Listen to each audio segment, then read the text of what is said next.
मैं हिंदुओं से कहना चाहता हूं, मुझे चाहे जेल में डाल दें या मेरा कत्ल कर दें, लेकिन आप गांधी और मोहम्मद के बारे में सच बोलना मत छोड़िए, क्योंकि यदि आदाब दोस्तों देश में मंदिर मस्जिद हिंदू मुसलमान के नाम पर चल रही बहस के बीच एक बार फिर से यति नरसिंहानंद सरस्वती एक्सपोज हो गए हैं। आप सभी जानते हैं यति नरसिंहानंद सरस्वती का नाम किस तरह के भाषणों से अक्सर जुड़ता रहता है। हरिद्वार में इन्होंने क्या काम किया अपने स्पीच के अंदर, ये आप लोगों ने देखा होगा, और लगातार इनके बयान किस तरह से रहते ये भी आप लोगों ने देखा। लेकिन एक दिन पहले ही यति नरसिंहानंद सरस्वती ने देश के राष्ट्रपिता महात्मा गांधी के खिलाफ अनाप शनाप तरह की टिप्पणियां की थी। उसके बाद जब इनके ऊपर FIR दर्ज की गई है, तब इनका एक और विवादित बयान सामने आया है। और इस विवादित बयान में इन्होंने देश के राष्ट्रपिता महात्मा गांधी के साथ साथ नबी पाक की शान में भी गुस्ताखी की है। किस तरह से क्या बयान इन्होंने दिया है, पूरा बयान आगे आपको सुनाएंगे। साथ ही साथ दूसरी जो बड़ी खबर यहां पर सामने आ रही है दोस्तों कि एक और बीजेपी के नेता ने भारत और चीन के बीच चल रहे विवाद में बहुत बड़ा खुलासा कर दिया है। और इस खुलासे के बाद मोदी सरकार की पोल खुल गई है दोस्तों। किस तरह से खुद बीजेपी के सांसद ने पोल खोली है यह भी आपको बताएंगे। साथ ही साथ दोस्तों अगली जो बड़ी खबर आपके सामने रखेंगे वो ये दोस्तों कि देश की 130 करोड़ जनता को मोदी सरकार का एक और जबरदस्त झटका, महंगाई की एक और मार अब 130 करोड़ से ज्यादा जनता के ऊपर पड़ने वाली है। किस तरह से इसकी भी झलक आपको दिखाएंगे, अच्छे दिन की झलक। उससे पहले आपसे एक छोटी सी रिक्वेस्ट करेंगे दोस्तों, अगर आप भी चाहते हैं कि हमारे देश में जो लोग भी नफरती बयान और समाज में नफरत फैलाते हैं उनके खिलाफ सख्त से सख्त कार्रवाई होनी चाहिए, अगर मेरी इस राय से आप सहमत हैं तो नीचे कमेंट सेक्शन में इस पर 2 शब्द जरूर लिखिए। वीडियो को ज्यादा से ज्यादा लाइक करिए, शेयर करिए, चैनल को सब्सक्राइब जरूर कर लीजिए। बात करेंगे पहली और बड़ी खबर की। जैसा कि आप सभी जानते हैं कि एक दिन पहले ही यति नरसिंहानंद सरस्वती ने देश के राष्ट्रपिता महात्मा गांधी के खिलाफ किस तरह से अभद्र टिप्पणियां की। खैर इस मामले में यति नरसिंहानंद सरस्वती के ऊपर एक FIR दर्ज हुई है और उस FIR के दर्ज होने के बाद इसने देश के राष्ट्रपिता महात्मा गांधी के साथ साथ मोहम्मद सल्लल्लाहु अलैहि वसल्लम के ऊपर भी किस तरह की टिप्पणी की है। जरा आप इसका बयान सुन लीजिए, उसके बाद इसकी चर्चा करेंगे।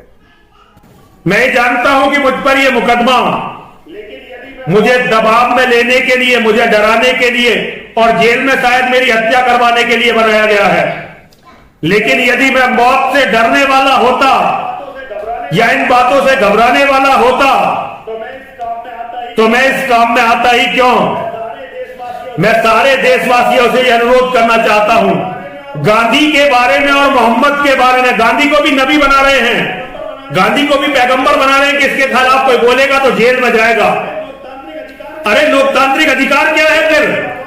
गांधी क्या भगवान श्री राम से भी बड़ा है? गांधी क्या भगवान श्री कृष्ण से भी बड़ा है? बाबा परशुराम से बड़ा है?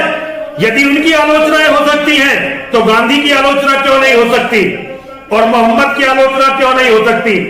मैं हिंदुओं से कहना चाहता हूं, मुझे चाहे जेल में डाल दें या मेरा कत्ल कर दें, लेकिन आप गांधी और मोहम्मद के बारे में सच बोलना मत छोड़िए, क्योंकि यदि आप लोग हार गए तो ये लोग मिलकर आपकी आने वाली नस्लों का नामो निशान मिटा देंगे और इसके दोषी आप होंगे, क्योंकि आपने झूठ को स्वीकार करके अपना सर झुका दिया। सर मत झुकाइए, हम सनातन के मानने वाले हैं, हम महादेव के बेटे हैं, हम मां जगदंबा के। तो जैसा कि आप लोगों ने इस वीडियो को देखा, इस वीडियो में नरसिंहानंद सरस्वती साफ तौर पर हिंदुओं को भड़का रहा है।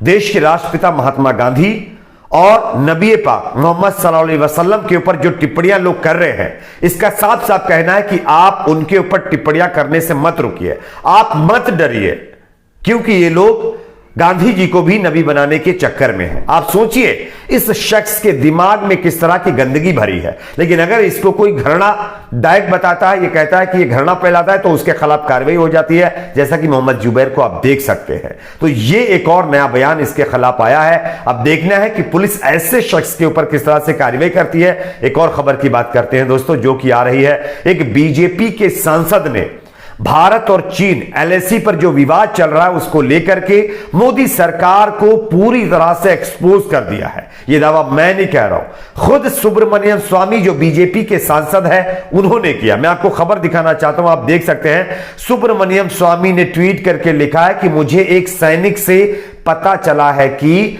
चीनी सेना भारतीय सीमा में घुस चुकी है, वह धीरे धीरे आगे बढ़ रही है, क्या मोदी इसका अंजाम समझते हैं? यह कहते हुए सुब्रमण्यम स्वामी ने एक बार फिर से बीजेपी को कटघरे में खड़ा कर दिया है। वैसे आप लोगों ने देखा भी होगा, मीडिया चैनल्स में भी ऐसी खबरें आई कि चीन चोरी चुपके एलएसी के ऊपर कई ऐसे निर्माण कर रहा है जो हमारे देश के लिए खतरा बन सकते हैं। उसके बावजूद भी अगर आप इन मुद्दों पर सवाल करने की कोशिश करते हैं तो आपको एंटी नेशनल बता दिया जाता है और यह कह दिया जाता है कि सब कुछ चंगासी।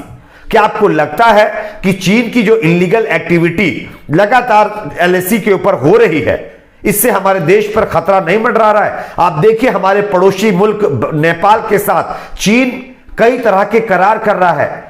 सीमा को लेकर के जो उनके बीच में जो मिसअंडरस्टैंडिंग थी, जो लफड़े थे, वो खत्म कर रहा है। यानी कि नेपाल को भी अपने कब्जे में करने की चीन लगातार कोशिश कर रहा है और इसको लेकर के लगातार सुब्रमण्यम स्वामी चेतावनी भी मोदी सरकार को दे रहे हैं, लेकिन उल्टा सुब्रमण्यम स्वामी को इस पर ट्रोल किया जाता है।